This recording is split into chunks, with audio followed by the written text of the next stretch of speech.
Podcast poradcu podnikateľa. Ahojte, Upterdam, tešíme sa, že ste s nami aj dnes a pozeráte už 5. webinár, ktorý môže posunúť váš e-shop ďalej. Ak by ste dnes mali nejaké otázky, tak pokojne ich píšte do live chatu, na konci webináru budeme odpovedať. A dnes je tu s nami Alexandra Nálepková a Gejza Naď z Luigisboxu a budeme sa rozprávať na tému vyhľadávanie na e-shope, ako zvýšiť tržby a spokojnosť zákazníkov, keďže nesprávne nastaveným vyhľadávaním môžeme prísť o veľký počet klientov na e-shope. Takže zaujímavá téma plná praktických informácií. Alexandra, Gejza, vitajte. Máte krásne štúdio. Ďakujeme. Ahojte, vítame divákov. Teší nás. Dnes ste to posunuli úplne na nový level, že ešte takéto štúdio sme tu nemali. Chceli sme vás predbehnúť, aby sme boli trošku lepšie, ako to je u vás, ale super, sme radi, že sa vám to páči. To ste nás porazili na plnej čiare. Začneme trošku takým predstavením Luigisboxu, že čo je Luigisbox, čomu sa venujete, čo robíte, prezývajú vás online hrdinovia, tak nám povedzte, že kto ste, čo robíte. No dobre, tak dám krátky úvod. Teda mám za sebou Alexandru, ktorá má na starosti u nás nových zákazníkov a existujúcich zákazníkov. A v podstate Luigisbox je nástroj, ktorý pomáha e-shopom zlepšiť vyhľadávanie. Naším cieľom je, aby keď návštevník príde na nejaký e-shop, aby dokázal nájsť daný produkt, ktorý chce v čo najkratšom čase. Hej. A tým pádom vlastne my si zistujeme, ako ľudia hľadajú, čo hľadajú a snažíme sa tomu e-shopu pomôcť, či už v nejakom radení produktov alebo vôbec v nejakom vyhľadávacom algoritme. Hej. Ja som Gejza z Luigisboxu, vlastne ja som spoluzakladateľ a CEO a v podstate v tíme máme viacero špecialistov, či už na nejaký machine learning, na nejaké vyhľadávacie algoritmy a tak ďalej a v rámci toho nášho riešenia pomáhame vyšším stovkám až skoro 1000 klientom zlepšiť samotné správanie ľudí na webe. Takže takto úplne v skratke. Saši, ty čo robíš v Luigisboxe? Čo je tvoja úloha? Ja mám teda na starosti existujúcich klientov a zároveň teda potenciálnych klientov, ako už Gejza spomínal. V Luigisboxe už teraz to budú asi skoro 2 roky. Takže takto, no. No. My sme sa bavili ešte predtým, ako sme začali webinár, že Luigisbox nie ako donáška pice, že máte taký veľmi špecifický názov. Ako ten názov vznikol? Prečo sa voláte Luigisbox? Ešte si takto približme na začiatok. Hej, v podstate Luigisbox je ako, kebyže náhodou nám ten biznis nevidie, tak máme aspoň nejakú zálohu, čo môže robiť pizzu naďalej. Ale ako úplne tá história, ako to vlastne celé vzniklo, my sme ten produkt vymysleli pred veľa rokmi a jeden z našich developerov prvých bol Lukáš, čo má prezývku Luigi, tak sme to po ňom pomenovali v podstate a vtedy sa to vlečie s nami, ale zatiaľ sú na to pozitívne ohlasy, takže sme radi, že... Ale znie to trošku tak taliansky. Tak taliansky, hej, ale... na eventoch v zahraničí, tak si ľudia častokrát myslia, že sme talianská firma a že a kde je ten Luigi, sa pýtajú vždycky. No. Ale ako paradoxne v tom Taliansku máme dosť málo klientov, že napriek tomu, že sme Luigi, ale... Môže to byť ako KPI na budúci rok možno. Inak toto môžem potvrdiť, lebo mňa sa včera moja mamina pýtala, že s kým robíme dneska webinár, že bude pozerať. A ja vrám, že Luigisbox. A ona, však ty nevieš po taliansky. Tak vrám, že máme, že to nie je talianská firma. že to sú šikovní Slováci. No. Dobre, aby sme nezabávali takto akože našich účastníkov celú nespravujú z toho ránu show, tak prejdeme k veci. Prečo by e-shopy nemali zabúdať na vyhľadávanie? Prečo je to vyhľadávanie dôležité? Povedzte nám niečo o tom. Tak ja môžem teda začnem. A tak určite viete, že pokiaľ teda navštívite nejaký web a idete za nejakou konkrétnou vecou, ktorú na tom webe chcete nájsť, tak častokrát vás nebaví úplne sa preklikávať nejakými kategóriami, hej, že keď si zoberiem nejaký príklad, že chcem kúpiť napríklad tento mikrofón a prídem na ten web, tak rovno do toho vyhľadávania si už zadám ten mikrofón, hej, nechcem ísť cez rôzne kategórie na tom webe, mikrofóny a preklikávať sa tam, kým ten mikrofón nájdem, takže z praxe vieme, že ľudia, ktorí vyhľadávajú, dokonca dokážu mať niekedy až 4 až 5-násobne vyššiu mieru konverzie ako tí, ktorí to vyhľadávanie nepoužívajú a škoda je, že veľa e-shopov si toto neuvedomuje a teda prichádzajú tam teda o nejaké konverzie v rámci tohto, takže určite to vyhľadávanie je veľmi dôležité a je škoda, pokiaľ to vyhľadávanie nefunguje úplne správne. Hej, takže... Že ja doplním ako z hľadiska biznisu, je, že jedna vec je, že koľko ľudí to vyhľadávanie reálne použije, ale potom my z dát vidíme, že napríklad máme klientov, kde 15% návštevníkov použije vyhľadávanie, ale týchto 15% ľudí dokáže tvoriť kľudne až 40-50% celkového obratu firmy. Práve kvôli tomu, že tí ľudia, ktorí hľadajú, fakt vedia, čo chcú, už u vás boli predtým, predvčerom už ten produkt si pozerali a dnes ho chcú nakúpiť a pre nich fakt to najrýchlejšie riešenie je si zadať názov produktu do vyhľadacie políčka a kúpiť to rovno. Hej. Takže pokiaľ ten search nefunguje dobre, tak prichádzajú od toho zákazníka a on je nútený to kúpiť možno niekde inde. Mm-hmm. A ešte jednu vec doplním, že vlastne my keď sa venujeme samotnému vyhľadávaniu, tak my tam vlastne riešime akoby dve témy v tom vyhľadávaní. Že to vyhľadávanie vlastne zahrania aj samotný našepkávač. Teda keď prídem na nejaký e-shop, začnem niečo písať, tak mi vybehne taká roletka s nápovedami a to berieme tiež ako nejaká pomoc návštevníkovi. Takže my to voláme našepkávač a potom, keď stlačím klávesu Enter, tak už vidím to veľké množstvo výsledkov a to je samotné vyhľadávanie. Čiže keď sa pozriem na čísla, tak Saška vravala, že ľudia, ktorí hľadajú, tak ich miera konverzie je 4 až 5 vyššia. Keď sa pozriem na tých, ktorí použijú našepkávač, tak ich miera konverzie je znovu 2 až 3 krát vyššia ako tí, čo použijú vyhľadávanie. Čiže vlastne ten našepkávač je ešte efektívnejší, lebo to je taký ten predkrok pred tým samotným vyhľadávaním. Mm-hmm. Ono vlastne asi neexistuje nič horšie pre toho zákazníka, ako keď príde a zadá niečo do toho vyhľadávača a nič tam nenájde. Že je to asi potom taká blbá situácia. Hej, presne, že sú potom niekedy aj horšie, že niekedy tie e-shopy zase to robia tak, že chcú za každú cenu niečo ukázať. Hej? Ale keď napríklad dám hľadať mikrofón a uvidím tam gitary, tak asi to nie je úplne tiež správne. Čiže treba mať ten správny balans, hej? Aby to nebolo zase, že vždy ukážem niečo, len aby som nemal prázdnu stránku. Hej, ale určite, ako si spomínala, že pokiaľ je to nejaký napríklad fashion obchod a majú proste trička na webe, hej, a niekto tam zadá to tričko a fakt ho nenájde, tak obrovská škoda, hej, lebo môže byť 50% portfólia proste trička a klient to nenájde, tak automaticky zavrie web a ide si to pozrieť k inému e-shopu alebo k inej konkurencii. Keď sa na to pozrieme trošku tak hlbšie, o akom percente návštevníkov sa bavíme, ktorí vlastne to vyhľadávanie využívajú? Že predpokladám, že je to ako keby veľká časť tých návštevníkov, ktorí prídu na tie weby. Zoberiem si ja slovo. V podstate v rámci tohto my sme robili takú štúdiu z vyše 500 e-shopmi. Sme to publikovali pred pár týždňami, mesiacmi asi. A možno si vyzdielam obrazovku a skúsim rovno nejakú časť z toho vám ukázať. Využíme všetky možné veci pre peknú štúdia. Sekunde, si otvorím tú štúdiu. Všetku technológiu. Takto. Hej, ja tu mám vlastne takúto štúdiu. Už ju vidíte? Áno, myslím, že ju pekne vidno. No super, takže je to takéto PDF-ko. Kľudne na konci webináru vám pošleme na to linku, aby ste sa mohli kľudne stiahnuť, si to môžete pozrieť, ale tu vlastne máme viacero metrík, ktoré sme si analyzovali v rámci vyhľadávania a v podstate tu mám takýto graf.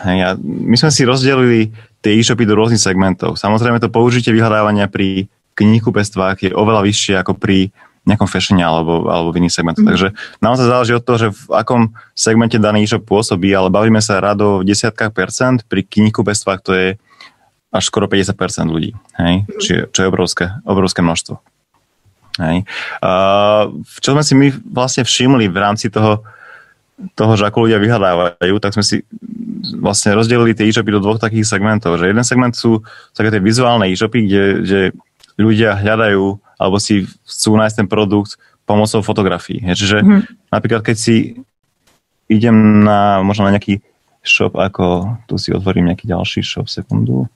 Dajme tomu, idem si na Dedoles.sk, hej, tu si niečo hľadám. Dedoles poznáte všetci asi z reklamy.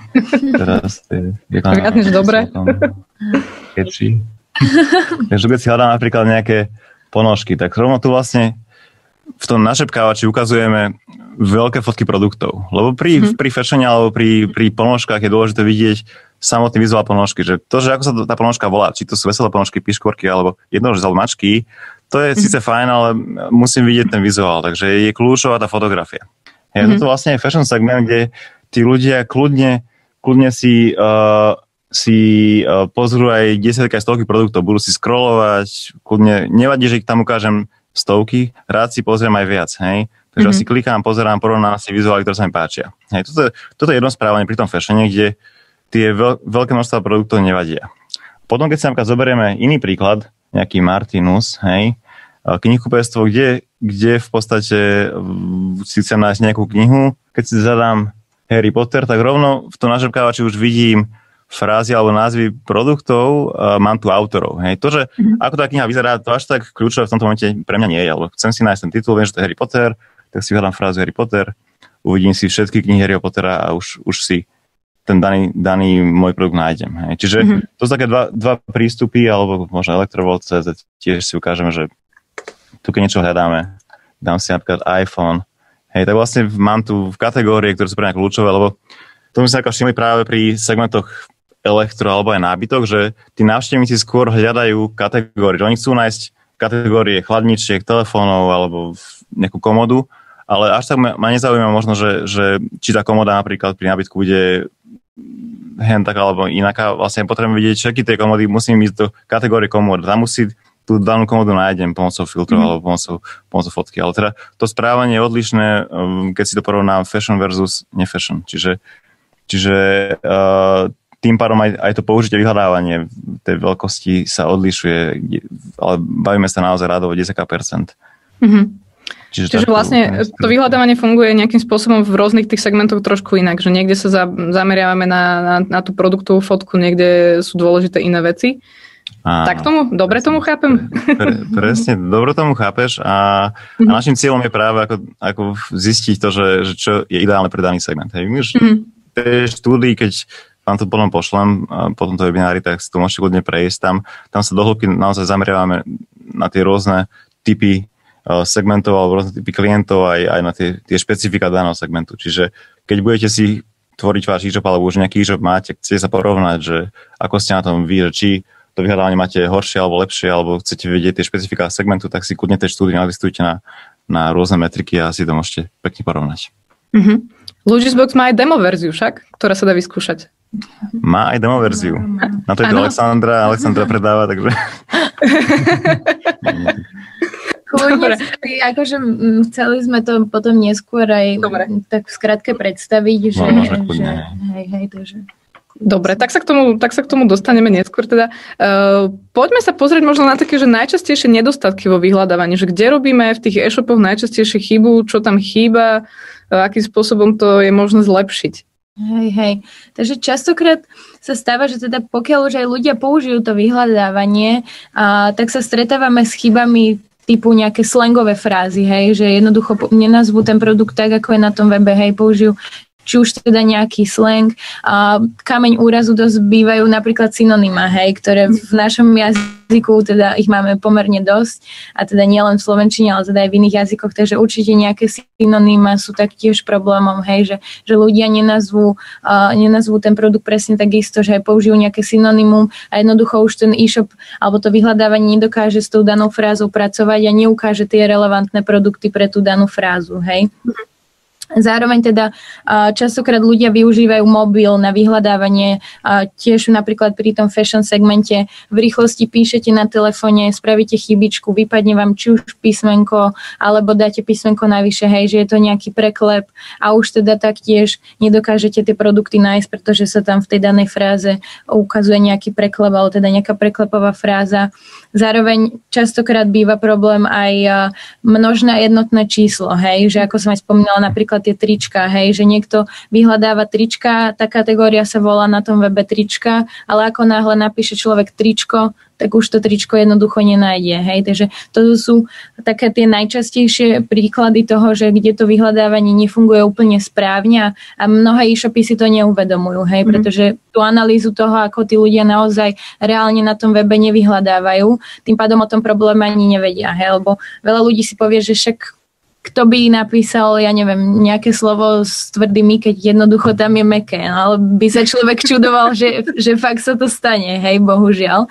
A zároveň teda sa môže stať aj to, že ľudia hľadajú na tých weboch, čo ten e-shop vôbec neponúka, hej, že jednoducho vôbec tie produkty v tom portfóliu produktovom nemajú, ale to zase nemusí byť, samozrejme, že môže to reflektovať, že OK, že ten daný shop ten produkt nemá, ale zase produktové oddelenie, pokiaľ to analyzuje, tak si môže povedať, OK, nemáme to, ale vidíme, že ten dopyt do strany zákazníka tam na ten produkty sú, hej, alebo teda ten... Rovno ťa doplní, že napríklad teraz bol taký trend, že vlastne kvôli korone presne, že rúška. Ľudia hľadali rúška na hociakom e-shope, na ľubovom e-shope, čo predával kľudne spodné prádlo, ľudia tam hľadali rúška, ale potom ten e-shop zistil, že mali teda dopyt po rúškach, tak ten sortiment rozšíril a je to pre nich jednoduché tie rúška vyrobiť a predávať ich. Takže je vlastne kľúčové v tom momente sledovať to, čo tí návštevníci chcú. Hej? A na to vlastne si ten sortiment možno upraviť, doskladniť si ten tovar a podobne.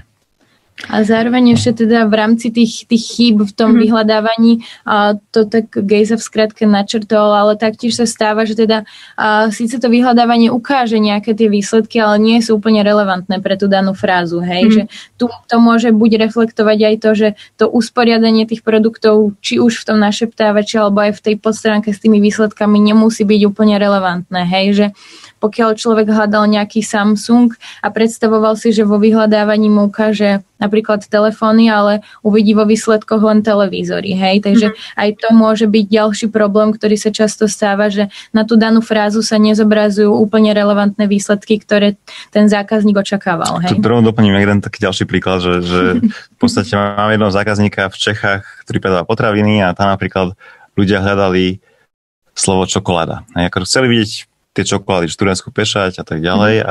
Ale keď si vyhľadali slovo čokoláda, tak vyhľadávač vám vlastne vrátil jogurty čokoládové, tyčinky čokoládové, čokoládové, alebo to mali v názve čokoládový jogurt. Ale tá samotná čokoláda, študentská pečať v názve slovo čokoláda nemala vôbec. Tým pádom sa nezobrazovala, alebo bola úplne na spodku. Takže to je taký ten príklad práve, že pomocou tej analytiky od nás sme zistili vôbec, že toto sa deje a tým pádom sme na to mohli reagovať. To isté napríklad aj s pivom. Keď zoberieme si napríklad, že Plzeň, tak, alebo zoberieme si napríklad pivo, tak Pilsner Urquell nemá v názve slovo pivo. Hej. Ani vlastne v kategórii piva, on možno je v kategórii 12 napríklad, hej, ale proste do pivo tam vôbec nefiguruje v tom žiadnom názve, tým pádom sa ťažko nájde v tom vyhľadávaní. To sú také drobnosti, ktoré si vlastne ľudia možno neuvedomujú na úvod, ale pokiaľ sa pozrieme do tých dát, tak tam vidíme a vieme tým pádom na to reagovať.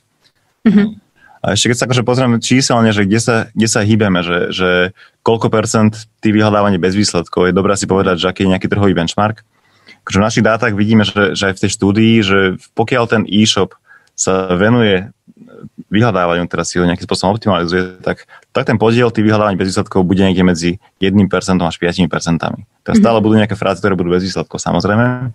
A pokiaľ sa ten e-shop tomu nevenuje, teda že to je úplne nejaký shop, ktorý beží nejakým spôsobom, ale do vyhľadávania sa vôbec sa nepozreli, vôbec si to neanalizovali, tak tam sa kľudne hýbeme medzi 5 až 25%, čo je obrovské množstvo. Je, že štvrtina ľudí, ktorí vlastne nenakúpia z dôvodu, že im neukážete žiadny produkt. To sú práve tie preklepy, jednotné množné čísla, diakritika napríklad tiež častý jav, že e-shopy vlastne, keď si hľadám nejaký produkt, dám ho bez diakritiky, tak ten úplne štandardný vyhľadávač to nedokáže nájsť. Lebo on si hľadá tú presnú schodu, že musím presne napísať čiapka s zmäkčením a keď napíšem ciapka, tak mi to nenájde nič. To sú také banality, čo by človek ani nemyslel, že to nefunguje, ale deje sa to. Fakt, že to je... Hej, a ešte v dnešnej dobe sa častokrát stáva, že e-shopy majú produkty nazvané rôznymi anglickými názvami. Hej, to je tiež častý problém, že jednoducho tie produkty majú anglické názvy a v slovenčine to môže byť nejaké mandlové mlieko, hej, ale v názve je nejaký almond iba a jednoducho tí ľudia to nedokážu nájsť a pritom na tom e-shope sú čisto len veci alebo teda produkty z tejto kategórie. Takže to je tiež častým problémom, ako keby tie zahraničné názvy tých produktov. Sranda, to sú všetko také veci v podstate, ktoré by mali byť nejaký akože, taký, že common sense a pritom podľa mňa často na takýchto maličkostiach ľudia práve, alebo tie e-shopy teda strácajú tých zákazníkov alebo nejaké tie potenciálne tržby. Mne sa veľmi páči aj tá funkčnosť toho vyhľadávania v tom, že vlastne je to podľa mňa také perfektné akože overenie toho dopytu na trhu, že vlastne aj to, čo ste spomínali, že obidvaja, že v princípe to vyhľadávanie slúži aj ako nejaká potenciálna, že keď ten človek príde, zadá tam niečo, ja vidím, že čo na tej stránke hľadá, že vidím, ako keby mám overené to, že po čom na tom trhu je dopyt. Takže to si myslím, že to je podľa mňa skvelý benefit toho celého. Sme sa rozprávali o tých chybách. Nakoľko sú návštevníci webu ochotní tie chyby nejakým spôsobom tolerovať? V podstate väčšinou ten majiteľ e-shopu si myslí, že vlastne, že tú chybu, kto by takú chybu spravil, alebo keď ju spraví, tak vidí, že vlastne, že nič mu neukázalo, tak si tú chybu opraví. Ako my v dátach zase vidíme, že koľko percent tých ľudí naozaj pokiaľ urobí preklep, že koľko percent ľudí si ten preklep opraví po sebe, alebo si vôbec všimne.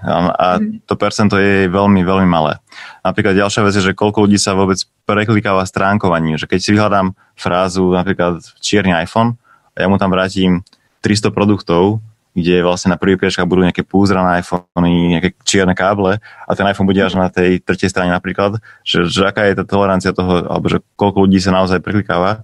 A to vlastne vidíme v dátach, že necelých 10% využije stránkovanie. Teda presne tak, že 90% ľudí očakáva, že ten výsledok uvidí na prvej stránke. To je takisto ako na Google, že pokiaľ idete na Google a si niečo vyhľadáte, tak očakávate, že ten výsledok bude na prvej stránke na Google. A to isté vlastne deje na e-shopoch. Jedine vo fashione je ten trošku rozdiel, že tam ľudia fakt si pozerajú viac stránok, ale ak si zoberiem ľubovolný iný segment, tak drvivá väčšina ľudí očakáva, že ten produkt uvidí na prvej stránke. Tiež mám akože v tej štúdii, čo som vlastne vám ukazoval, rovno akože skúsim si nájsť tam takú jednu stránku, kde sme si to rozdrobili. Momentík. Tu bol taký koláčový graf. Tento? Hej, presne. Tu vlastne máme, že využite stránkovania pri vyhľadávaní. Vlastne z dát vidíme, že 1,6% ľudí využíva skok na inú stránku. To znamená, že keď som v stránke s výsledkami, tak tam mám napríklad, že ukazujem 150 produktov a mám tam 10 stránok s výsledkami. Tak len 1,6% ľudí si klikne na nejakú 3., alebo 5., alebo 8. stránku. Necelých 10% sa presunie na ďalšiu stránku, čiže dokopy to vlastne nejakých, koľko to je, 11,3% využije vôbec stránkovanie. A 88,7% ostáva na prvej stránke. Čiže to je obrovské množstvo ľudí, ktorí neprejdú na tú ďalšiu stránku, teda buď si kliknú na nejaký výsledok, alebo tú stránku opustia. Tých možností, že pokiaľ ten relevantný výsledok neuvidím, tak je ich viacero. Teda buď tú frázu si opravím, že napríklad napíšem si iPhone a vy mi vrátite 300 produktov, ja si dopíšem, že iPhone XR čierny, tým pádom si tú frázu, my to voláme, že reformulujem, že si tú frázu upresním alebo si ju nejako zmením, aby som mal tie lepšie výsledky. Takže to je jedna možnosť, že človek si vlastne tú frázu trošku upresní. Druhá možnosť je, že tým pádom ten web opustí a ide napríklad do Google a skúsi využiť Google na to, aby ten produkt našiel na danom e-shope. Čiže to je veľmi častý jav, že pokiaľ návštevník nie je spokojný s vyhľadávaním na danom e-shope, tak ide na Google a napíše si názov e-shopu, medzera, produkt. Hej, očakáva, že Google to za neho vyrieši. A tretia možnosť je, že vlastne ten web opustí a rovno si nakúpi niekde inde. Hej. Ale je to vlastne obrovská škoda, lebo tí ľudia, ktorí fakt vyhľadávajú, oni vedia, čo chcú a sú veľmi blízko samotného nákupu. Čiže to je dôležité na to myslieť. Že je to iné, keď si niekto len prehľadáva nejakú navigáciu, pozerať si, čo máte na e-shope, ale keď už ide konkrétne za nejakým cieľom, s nejakým názvom produktu alebo s nejakým produktovým kódom nebodaj a vy mu to nedokážete nájsť, tak je to škoda. Škoda. Vy dvaja ste tiež takí nedočkaví nakupujúci, že neskrolujete alebo nejdete na ďalšiu, druhú, tretiu stránku? Lebo ja to akože robím bežne, pokiaľ nenájdem niečo v prvých 4 záleží, či pozeráme nejaké fashion veci, alebo keď si hľadáme nejaký mixer napríklad. No, akože pri tom fashion som teda taká tolerantnejšia a kľudne teda si pozriem aj iné stránky, alebo teda idem aj na tú druhú, tretiu stranu, ale asi pri iných segmentoch nie, no, že ja skôr ako pokiaľ vidím, že mi to nenájde, tak skôr ten web zavriem a idem to teda skúsiť niekomu inému, že teda ja osobne, ale teda. Ako my väčšinou nakupujeme našich zákazníkov, takže tam to funguje, našich zákazníkov, takže no, ja tiež akože niekedy využívam Google a niekedy si dám vyslovene, že e-shop, konkrétny e-shop a potom dám to slovo do Google a vtedy mi to niekedy akože nájde, niekedy to pomôže, niekedy nie. Dobre, keď vlastne ten e-shop nejakým spôsobom takéto problémy s tým vyhľadávaním má, ako by mohol takéto problémy riešiť? Jasné. Tak určite v prvom kroku, ale musí o tom ten e-shop vedieť, že tie problémy má. Lebo častokrát zistíme, že zákazníci, alebo teda tí majiteľia tých e-shopov o tom probléme ani nevedia, nerobia si žiadne analýzy v rámci toho vyhľadávania, hej, že spustia ten e-shop, je tam nejaké vyhľadávanie a teda predpokladajú, že ľudia tam vždy nájdú to, čo hľadajú, alebo že teda nepoužijú nikdy žiadny preklep ani nič podobné. Takže v prvom rade určite je potrebné, aby sa ten problém nejakým spôsobom spôsobom zanalyzoval alebo zdiagnostikoval. A na to teda častokrát e-shopy využívajú napríklad Google Analytics, hej, že kde vidia naozaj, že aké frázy ľudia hľadali, či tá fráza bola s výsledkom alebo bola bez výsledku. Takže častokrát Google Analytics, ale určite kľúčové je, aby vôbec teda nejaký ten analytický nástroj využívali. A keď tam vložíme trošku product placementu teraz, tak môžu teda využívať určite aj Luigi's Box analytiku, ktorá ide možno ešte trošku viac do detailov ako tá štandardná Google Analytics analytika, pretože vidíte tam presne aj v čase, že koľko ľudí danú frázu hľadalo, v aký deň tá fráza bola bez výsledku. A potom zároveň vidíte aj, že či to radenie produktov bolo správne, alebo teda na tú danú frázu. Takže trošku ako keby tá analytika ide tam viac do detailu a zároveň teda pokiaľ ten e-shop už vie a tá analýza sa už nejakým spôsobom vykonala, tak potom teda samozrejme sú rôzne riešenia, buď teda je to nejaké interné riešenie, že si teda ten e-shop svojpomocne teda tie úpravy na základe tej analytiky robí a zároveň teda je tam možnosť aj ďalšia použiť teda nejaký treťostranový nástroj, ktorý to teda urobí za ten e-shop. Hej. Takže tých možností tam je viac. Možno také skôr technickejšie veci, vieš, ty povedať. Ja doplním ešte, že v rámci Google Analyticsu je veľmi podstatné, aby ten e-shop to mal správne nastavené. Že pokiaľ sa vloží kód na web, tak to je ešte nie ono, že vlastne ten Analytics treba tiež nastaviť. Čiže pokiaľ niekto chce vôbec vyhodnocovať vyhľadávanie pomocou Google Analyticsu, tak je tam obrovská časť roboty pred ním, aby to správne nastavil, aby to nastavil eventy, aby sledoval aj našepkávač, nielen vyhľadávanie a tak ďalej. Takže tých detailov tam je oveľa viac, preto je niekedy jednoduchšie tam dať Luigi's Box, kde dáte jeden skript do hlavičky alebo do GTM-ka a to sa vlastne za vás vyrieši Luigi's Box. Tým pádom si vieme hlbšie zanalizovať to správanie ľudí. Tak to v skratke. Takto skratke, super. Čo sa týka nejakých nástrojov iných na nejakú analýzu alebo také niečo, máte ešte pre nás nejaké odporúčanie alebo pre e-shopera už, ktoré nástroje e-shopacké je dobre využívať? Hej, my sa snažíme našim cieľom pomôcť návštevníkovi webu, aby nakúpil v danom e-shope. A tých možností je viacero. Napríklad my máme dobrú skúsenosť aj so števom z Bluevinstonu vlastne, kde sme zintegrovaní, čo je tiež veľká výhoda, že pokiaľ nejaký zákazník používa Luigi's Box, či už analytiku alebo komplet celé vyhľadávanie, tak my dokážeme zobrať tie frázy, ktoré ľudia hľadajú na danom e-shope, kľudne nejaké longtailové, nejaké dlhšie frázy alebo také viac konkrétne a zobrať tie frázy a automaticky posunúť do Bluevinstonu, kde už Bluevinston vie urobiť automatizované kampane na takéto frázy. A to sú veľakrát vlastne ten rozdiel je ten, že pokiaľ vy si robíte kampane na Google, tak štandardne sa vyskladajú z nejakého názvu produktu, z nejakého brandu a podobne, ale u nás, keď si zoberiete frázy z Luigi's Boxu, tak vidíte konkrétne práve tie, ktoré ľudia použili na danom e-shope a cez tú frázu aj nakúpili. Tým pádom sú oveľa presnejšie a oveľa relevantnejšie. Veľakrát to môžu byť práve frázy, ktoré vlastne štandardne o tom neviete, že existujú takéto kombinácie. Čiže je to veľmi dobrý zdroj relevantných kľúčových slov pre kampaň. Čiže to je ako Bluevinston a v podstate tých možností je viacero. My sa vieme napojiť na ľubovoľný systém, ale je to asi na tom danom e-shope, čo on využíval. Tak tu by som to poňal. Sme spomenuli Bluevinston, ale dám pre všetkých, čo nás pozerajú do pozornosti, že všetky webináre ukladáme aj na stránke www.apterdam.sk, kde sa k ním môžete dostať a práve minulý webinár sme mali priamo so Štefanom Chochlačom z Bluevinstonu a s Matejom Šuchom z Mindworksu a rozprávali sme sa na veľmi zaujímavé marketingové témy, takže keď skončí tento webinár, môžete si vypočuť aj ďalší, ktorý na tej stránke nájdete. Dobre, späť k vyhľadávaniu. Aké sú problémy alebo nedostatky vlastného riešenia na tom e-shope?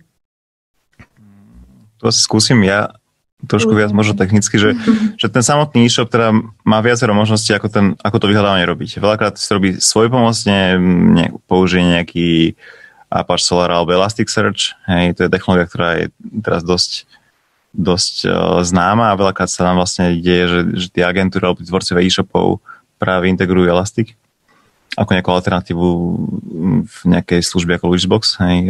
V podstate myslím si, že tie technológie sú určite dobré, len netreba zabúdať na to, že na inštalovaní technológie vlastne tá práca len začína. Že to nie je to, že teraz rozbehám Elastic a už mi to funguje a super, nemusím robiť nič a už tak si ruky vyložiť za hlavu a idem na dovolenku. V podstate ten elastik je len technológia. Treba vlastne určite tomu ešte venovať čas, nastaviť to, starať sa o to, monitorovať to, škálovať to a podobne. A to sú častokrát takéto nejaké ďalšie náklady, ktoré vám potom tomu samotnému e-shopu vznikajú postupom času. My veľakrát, pokiaľ niečo aj my si interne napríklad vyvíjame nejaké moduly pre naše potreby, tak zvažujeme to, že koľko stojí výroba takého riešenia, koľko stojí prenájom nejakého existujúceho. Je taká kalkulačka, ktorú my využívame od Baremetrixu, že build versus buy. A tam si vlastne nahodíme, že koľko by trval vývoj toho riešenia, koľko hodín alebo dní by trvalo, aby programátor spravil, koľko programátorov to pracovalo. A tam si vieme pekne zrátať, že aká je tá návratnosť. A toto vlastne odporúčam samotným e-shopom, že pokiaľ idú do nejakého riešenia, ktoré sú sami vyvinúť, či to je proste vyhľadávanie, alebo aj kľudne nejaká personalizácia, alebo hocičo iné, nejaký skladový systém, tak si zvážte to, že koľko vás reálne stojí výroba toho riešenia, ale zároveň aj prevádzka. Tá prevádzka môže byť veľmi, veľmi nákladná. Hej. A potom druhá vec je, že keby ste išli do nejakého elastiku alebo do nejakej technológie vlastnej, tak mať tých expertov na tú technológiu tiež nie je ľahké nájsť alebo si ich udržať. Hej. Lebo tí ľudia ako nie sú zrovna najlacnejšie, ich málo na trhu. A tým, že napríklad u nás my sa tomu vyhľadaniu venujeme v tíme necelých 15 ľudí a to sa stále proste vyvíjame, vylepšujeme, tak sme trošku ako vpred oproti nejakým iným technológiám, ktoré sú možno v správe daného e-shopu. Čiže my sa väčšinou snažíme ten e-shop prehovoriť na to, že aby možno to vyhľadávanie outsourcuje nám, alebo nech to zveria nám do rúk a oni nech sa fokusujú na iné témy, ktoré sú pre nich tiež veľmi kľúčové. Že ten e-shop má veľa tém, ktoré musí riešiť počas svojho života v podstate a vyhľadávanie je len jedna z nich. A pokiaľ majú expertov niekde na Slovensku, nejaká slovenská firma, ktorá to rieši, tak nebojte sa kľudne. Si vyskúšajte a vy sa venujte tým ďalším záležitostiam. No konec koncov asi je to niekedy aj z finančného hľadiska efektívnejšie to outsourcovať, ako to vyvíjať, nie? Teda aspoň... Presne, aj z finančného a časové, lebo vlastne keby ste to vyvíjali sami, tak zabijete 3-6 mesiacov, kým to vyviniete a tým pádom prichádzate o ten čas. Hej? Čiže a tí zákazníci vlastne by vás mohli nakupovať už kľudne od zajtra, keby ste technológiu mali integrovanú. Čiže jasne. To treba len zvážiť. Práve ten čas je veľmi kľúčový v biznise tiež.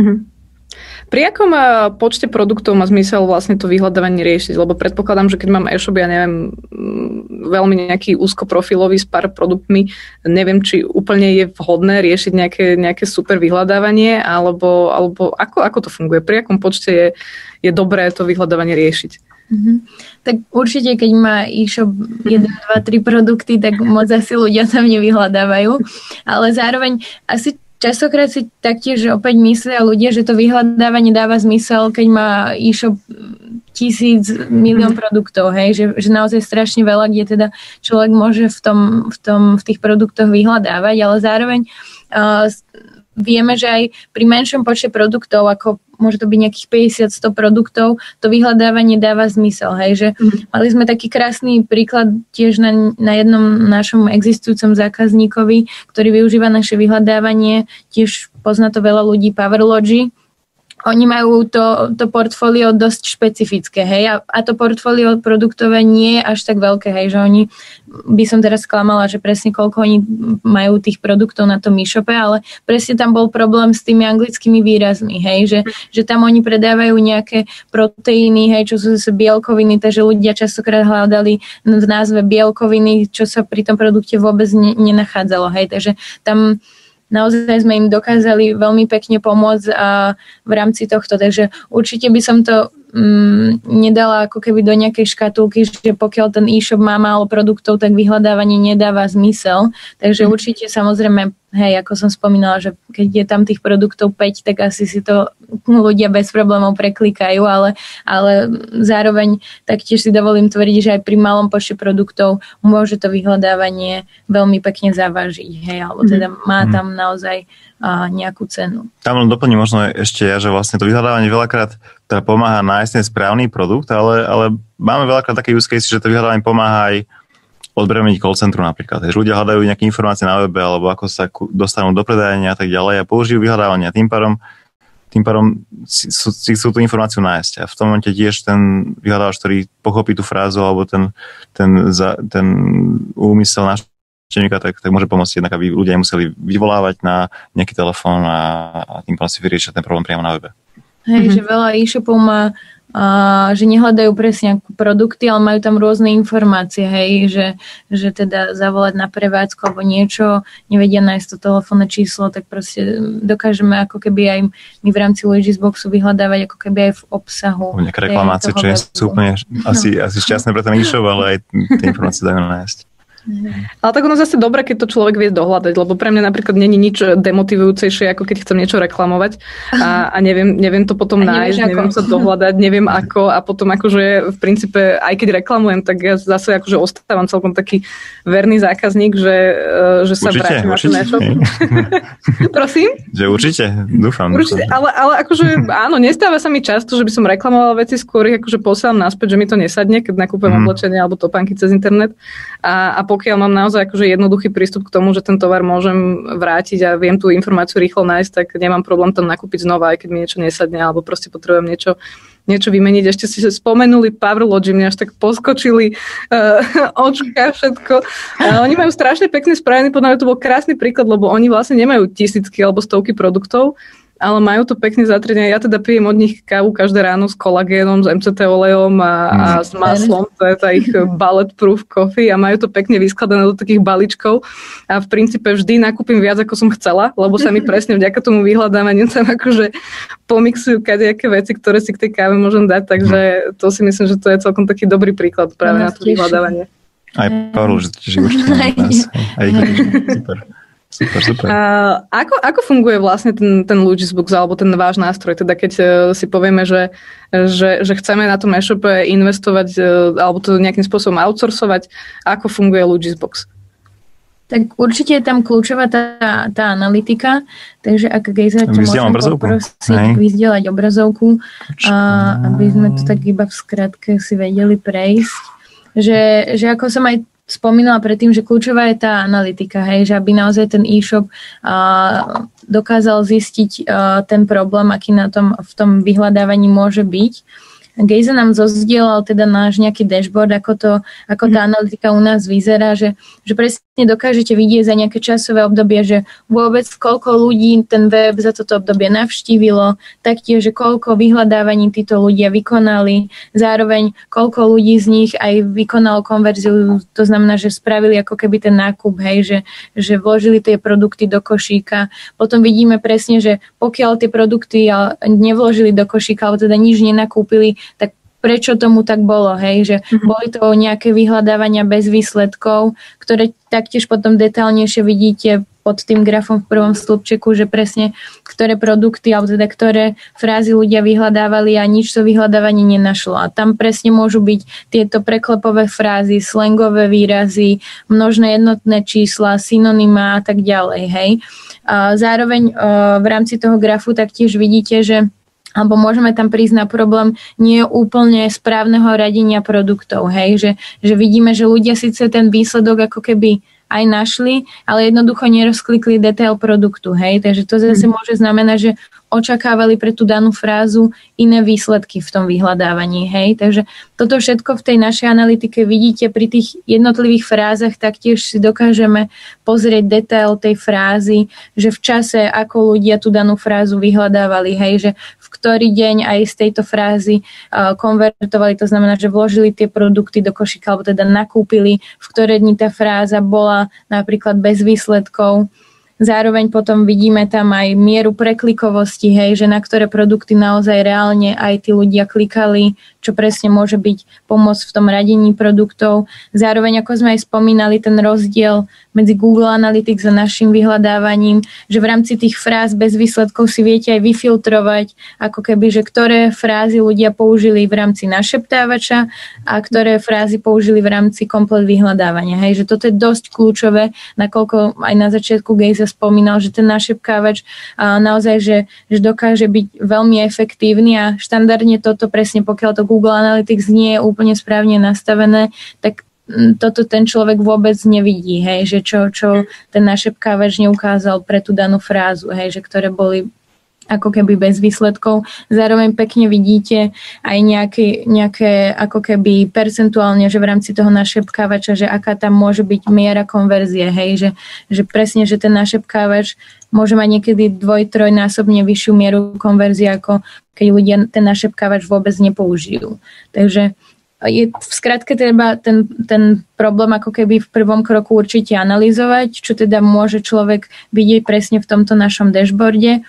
A taktiež sa tam dá pracovať pekne s tými synonymami, že dokážeme automatizovane ako keby tomu danému e-shopu povedať, že v tomto prípade sa mohlo jednať o synonymum a pekne jedným klikom si to dokáže ako keby v rámci toho e-shopu pustiť. Tu je príklad nejakej AC a klimatizácie, hej, že pokiaľ klient hľadá v následovnom vyhľadávaní AC, tak už rovno mu či už ten našepkávač alebo aj tá podstránka s tými výsledkami ukáže relevantné produkty pre tú danú frázu. Tu len doplním, že vlastne ako celkovo Luxbox pozostáva z viacerých modulov. Že prvý krok je práve tá analytika, čo tu vidíte, a potom zákazník vlastne vie tú analytiku využiť na to, aby vlastne zobral od nás aj kompletné riešenie, kompletné vyhľadávania. V tom momente sa náš vyhľadávač učí z týchto dát. Takže my sledujeme, čo ľudia hľadajú, aké frázy, na čo ľudia klikajú a pomocou toho dokážeme tie produkty preusporiadať tak, aby ten najklikanejší iPhone bol na prvej pozícii napríklad. Hej, že vieme tým pádom sa reálne naučiť, čo ľudia chcú vidieť pre dané frázy a ponúknuť ten najrelevantnejší produkt čo najvyššie. Hej. Potom samozrejme sú časté use case alebo časté scenáre, že príde za nami e-shop a povie, že OK, tak ja by som chcel, aby na túto frázu, na frázu Samsung bol tento produkt ako prvý, lebo tam má možno vyššiu maržu alebo z nejakých dôvodov. Hej. Takže to vlastne ten e-shop si dokáže tiež veľmi pekne nastaviť u nás v takomto katalógu manažmente, že pokiaľ teda už má to vyhľadávanie od nás, tak si vie povedať, že ktoré produkty chce nejakým spôsobom boostovať, na pár klikov si nastavím, že tento produkt bude vlastne na prvých priečkách, alebo komplet, napríklad celá značka, alebo celá kategória si nejakým spôsobom zvýhodní oproti iným. Hej. Viem si povedať aj to, že na ktorej pozícii, na ktorú frázu chcem mať aké výsledky. Takisto ako keď si napríklad platím kampane na Google, tak viem aj tu povedať vlastne, že chcem mať tie produkty proste akoby hore, hej, že vlastne rovno viditeľné na prvých priečkách, takže si viem pekne nastaviť a to, čo vlastne Alexandra hovorila, ten synonym recommendations, my to vlastne máme celé v angličtine, ale je tam aj slovenský preklad, keby ste chceli, ale v podstate to je vlastne systém, ktorý automaticky detekuje to správanie ľudí a vie navrhnúť synonyma presne podľa toho, čo ľudia hľadajú. Čiže pokiaľ máte ľubovoľný segment, ktorý je veľmi, veľmi špecifický a ľudia tam hľadajú napríklad Pilsner, Plzeň, hej, slovo Plzeň je synonymum pre Pilsner, tak ten systém vlastne vidí to z reálnych dát, že ľudia hľadajú Plzeň a potom si dajú do košíka Pilsner alebo nejaké pivo, tak si sa naučí, že okay, že Plzeň je de facto Pilsner, alebo air conditioning je AC, alebo television je Tele napríklad. To vlastne systém robí automaticky stále na pozadí a tým pádom tomu e-shopu vzniká databáza synonym, ktoré si len schváli klikom sem a nemusí sa o nič starať. Hej. Lebo pokiaľ by to mal celé robiť oni manuálne, že sami, tak je to veľmi veľa roboty, aby si obsiahli všetky synonymá. A takto systém to vie pekne a automaticky priebežne doplňať podľa toho, čo ľudia hľadajú v danej sezóne napríklad. Prosím ťa, Tele je odkedy synonymum na televízii? No, dúfam, že je, nie je? Aj podľa mňa v angličtine je. Ja to prvýkrát počujem, je to celkom akože také funny slovíčko, také milé, také roztomilé. Dúfam, že budeš to používať teda od dnes aj ty. Teraz od dneska budem pozerať Tele.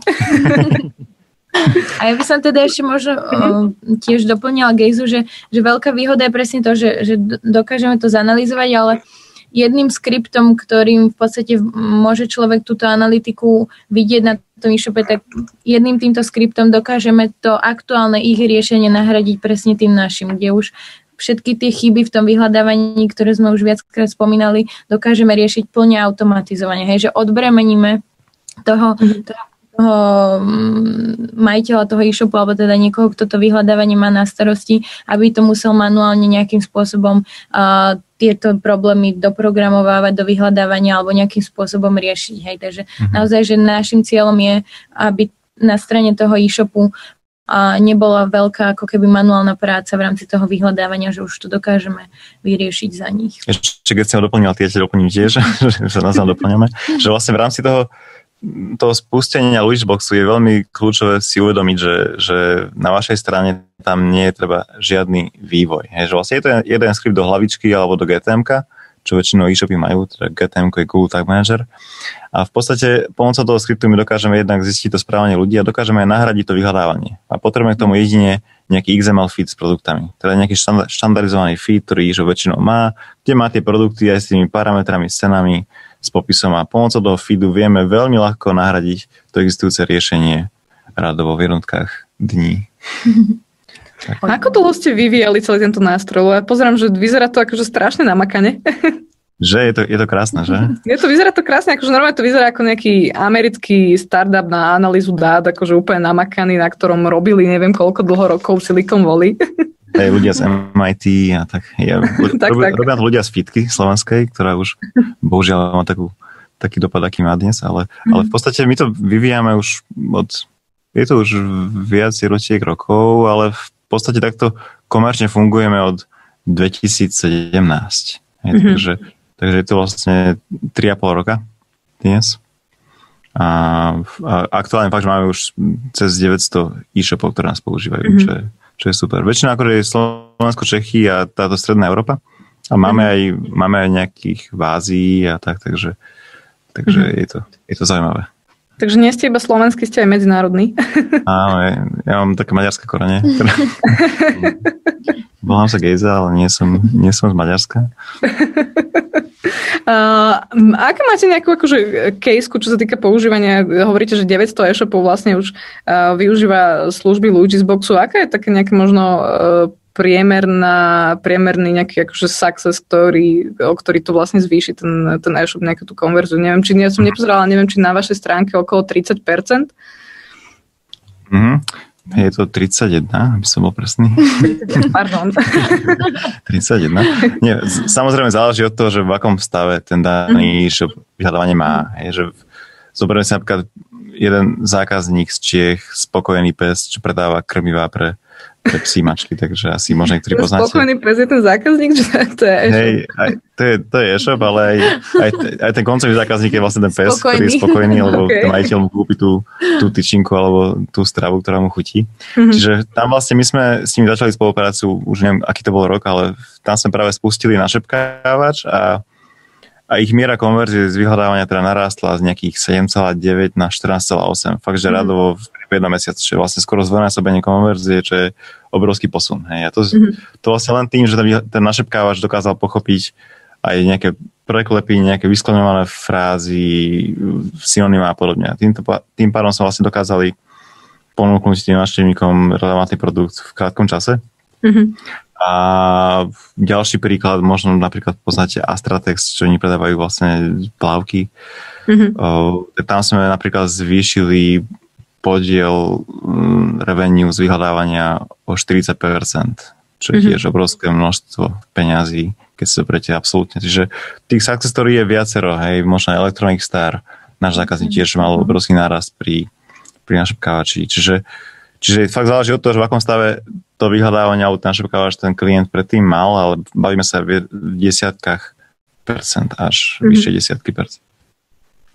Samozrejme, môžete dobre povedať, že ešte, môžem ešte jednu? Jasné, doplň.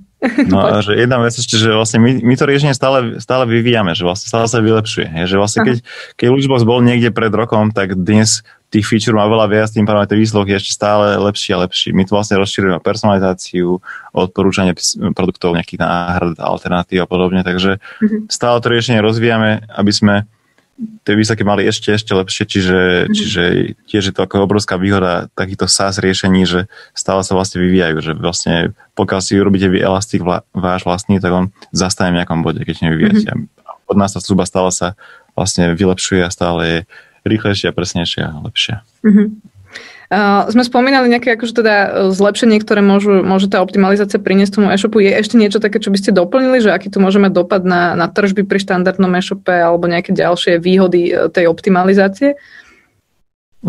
Tak v podstate tržby sú jedna vec, potom samozrejme tá spokojnosť zákazníkov je s tým spojená.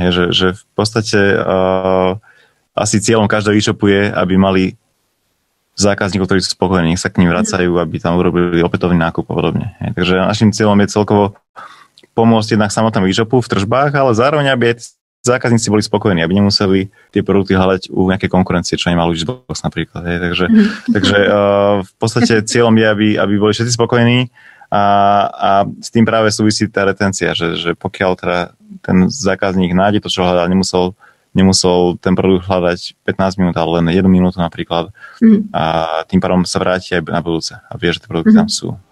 Čiže ako v podstate samozrejme je to pre ten e-shop samozrejme to revenue. Potom v rámci tej optimalizácie, že pokiaľ nejaký e-shop má aj nejaké riešenie vyhľadávania, tak on si to môže ladiť to riešenie, že aby sa sústredil skôr na nejaké obraty alebo na maržovosť, lebo niekedy na niektoré produkty máte vyššiu maržu, tak asi je lepšie sa sústrediť na tie, ale samozrejme to musí byť ten správny balans, aby ste nepredávali len tie maržové, lebo tým pádom ten zákazník uvidí, že aha, tak asi tu niečo na mňa hráte a nekúpi vás nič. Takže je to taká citlivá téma, aby ste trafili ten správny balans, že ako to celé vyladiť.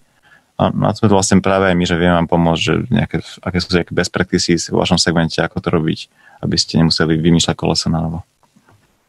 Super, čiže vlastne zvýšenie tržieb, spokojnosť zákazníkov, to sú všetko vlastne benefity, ktoré to vyhľadávanie má.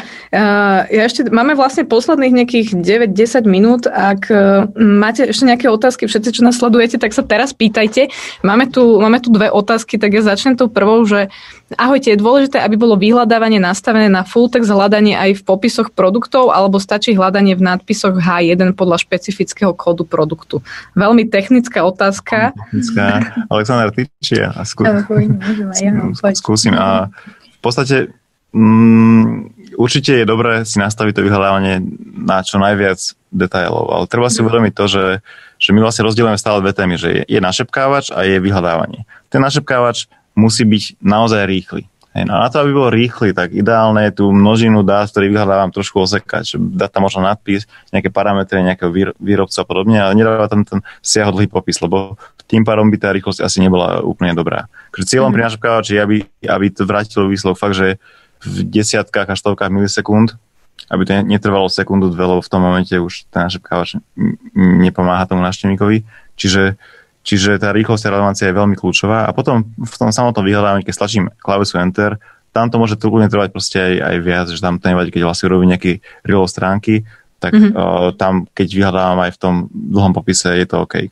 Samozrejme, keď si to budete ladiť nejak svoje pomocne, tak je dôležité si uvedomiť, že čo má akú váhu. Že napríklad ten názov produktu má asi vyššiu váhu ako popis. Lebo keď napríklad hľadám slovo, napríklad, čo to bolo také, bol teraz taký príklad jedného zákazníka, bol ten chladiaci sprej, či chladivý? Aha. Áno, tam bol vlastne práve to, že človek chcel kúpiť... Chladivý efekt. Áno, chladivý efekt, že zákazník chcel kúpiť chladivý, vlastne nejaký krém s chladivým efektom a on vlastne nakoniec mu vyhľadal, ponúkol chladiaci sprej, nie, na teploty, alebo ako to bolo? Asi už ten príklad nemám úplne v hlave, ale práve ponúkol to opačné, že vlastne, že neschladzoval to telo, ale skôr pôsobil proti schladeniu. Tým pádom vlastne zabránil tomu schladeniu, takže vlastne on zohrieval to telo, takže vlastne presne ten opačný efekt to bol, lebo to slovíčko, vlastne, ktoré to zákazník použil, významovo sedelo aj na ten produkt a na ten druhý produkt. Tým pádom je dôležité vlastne pochopiť vôbec tú frázu, čo človek myslí a podľa to vyhľadávať to správne slovíčko. Ďalší príklad môže byť napríklad, že keď človek hľadá nejaký popis, my sme napríklad mali, že keď niekto hľadá napríklad iPhone. Hej, a slovo iPhone vlastne v názve produktu je, že iPhone XR 256 GB čierny alebo black.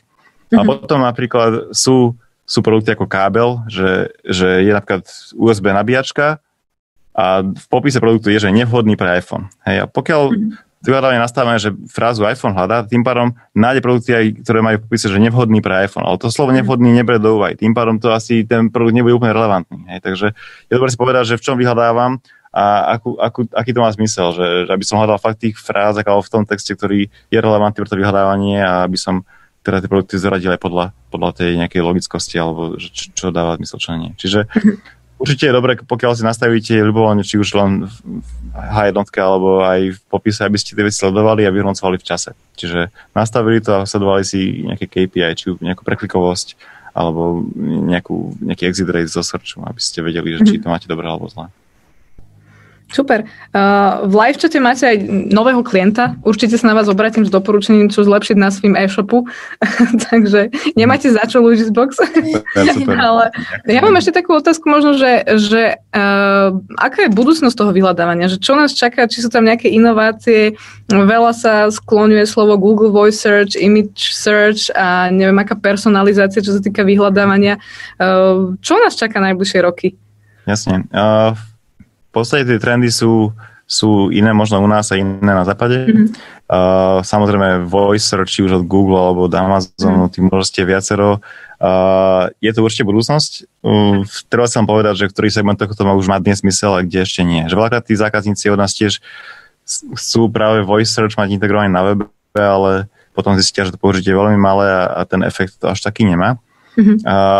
Určite napríklad pri image search je to obrovská vec, či už aj vo fashione alebo aj v iných segmentoch, kde pomocou nejaké fotky z mobilu dokážem nájsť tie produkty, ktoré sú pre mňa kľúčové, čiže toto je určite budúcnosť a napríklad tá personalizácia, to už aj dnes je v podstate, ako cieľom vyhľadávania je nájsť ten správny produkt v správnom čase pre návštevníka. Čiže ideálne by bolo, keby prídem na web a rovno ten web mi ukáže ten produkt, ktorý ja v tom momente chcem. Ja by som nemusel vôbec nič písať, že najľahší spôsob, ako nájsť produkt je nehľadať, ale rovno ho mať pred sebou. Takže aj našim cieľom je vlastne do budúcna fakt ten rozsah výsledkov, ktoré ponúka vyhľadávanie, zúžiť, aby som mu fakt dal tie možno 3 produkty alebo až jeden produkt na výber. A to bude práve ten, ktorý ten človek chce.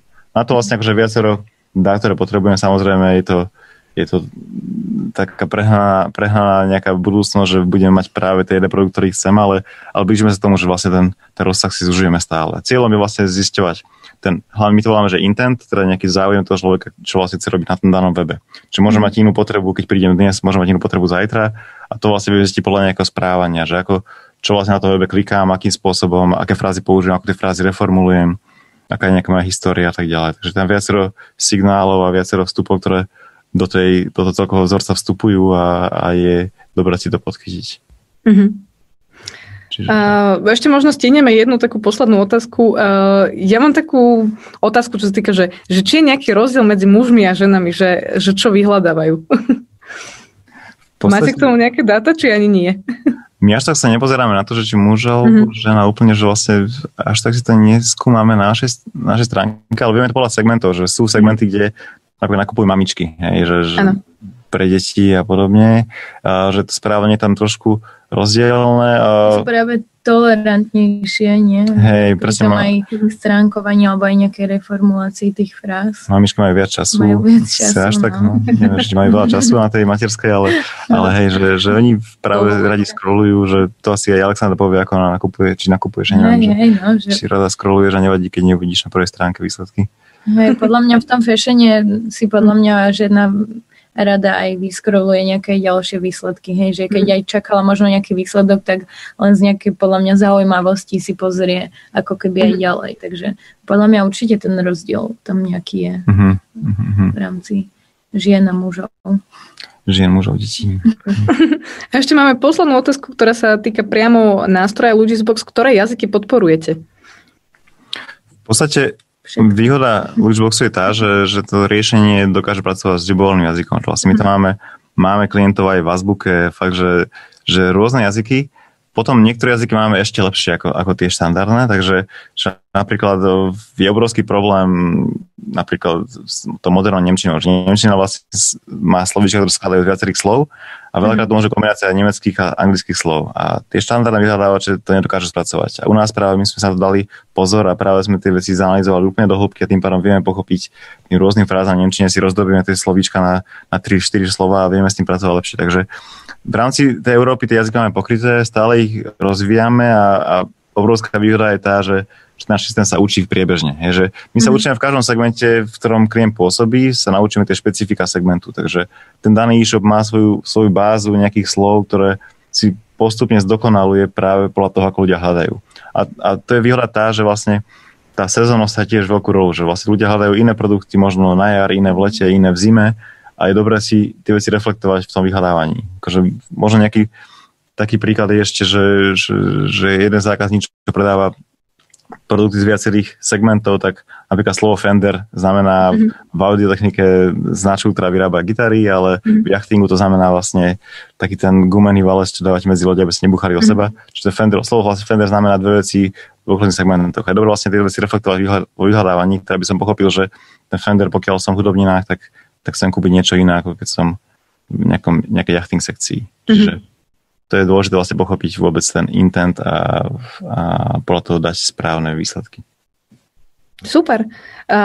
Dobre, asi nejaké ďalšie otázky nemáme, už nám aj trošku uplynul čas, takže ďakujeme veľmi pekne Saši aj Gejza, že si nám takto priblížili, dali know-how, čo sa týka vyhľadávania, takisto priblížili, ako v Logisboxe fungujete. Veľa sme sa rozprávali o nejakej analýze dát, o tom nejakom vedení ako keby toho e-shopu nejakým strategickým spôsobom. A o tom všetkom sa budeme rozprávať aj na e-commerce konferencii Amsterdam, ktorá bude 10.11.2020 v Bratislave. Veríme, že offline, že situácia bude priaznivá a nebudeme sa musieť posúvať do online sveta. Už máme spustené lístky v predaji, takže všetci, čo nás sledujete, môžete si zakúpiť early bird ticket už na stránke www.amsterdam.sk. Určite veríme, že sa tam stretnete aj s Logisboxom. No a ešte chcem dať do pozornosti ďalší webinár o 2 týždne, 22.7. takisto takto ráno o 10.00 a budeme sa rozprávať o strategickom riadení firmy, prečo je obchodná stratégia kľúčová a budú nám radiť odborníci z Deal Factory, ktorá je vlastne prvá obchodnícka agentúra na Slovensku, takže sa máte naozaj na čo tešiť. Takže Gejza a Saši, ďakujeme ešte raz a všetkým, čo si nás pozerali, tak prajeme krásny deň. Ďakujeme.